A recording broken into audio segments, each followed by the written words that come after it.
After decades in their apartments, tenants could soon be forced to look for new places to live. New York now is becoming a city where only the rich can afford to live in. Their ongoing efforts to negotiate with their landlord and the critical legislation that could help them stay home.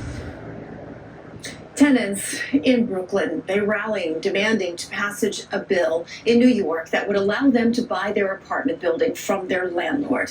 As Kristie Keleshian reports, they're worried rent will skyrocket once the building's low-income housing tax credit expires next year. This is my lovely wife.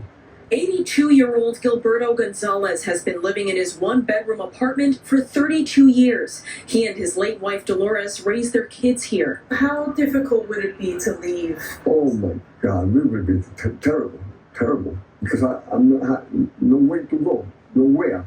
Where am I going to go? Gonzalez and the over 60 other tenants here at 63 Tiffany Place have been able to afford rent thanks to the building's low-income tax credit.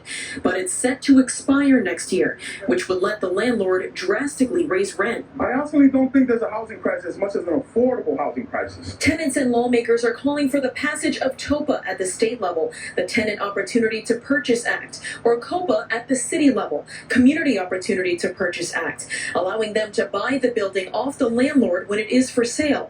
The building's owner, CHT Place LLC, responded in a 3-page letter to lawmakers, saying in part, quote, "The property is for sale at market value. CHT stands ready, willing, and able to receive reasonable offers for the property, but has no interest in owning the property after March 15th, 2025. This building must go to the tenants. A nonprofit organization is interested in buying the building.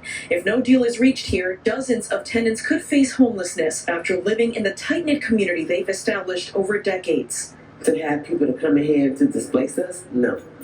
So I want to remain here. I want to stay here, for the rest of my life. In Brooklyn, Kristie Keleshian, CBS News, New York.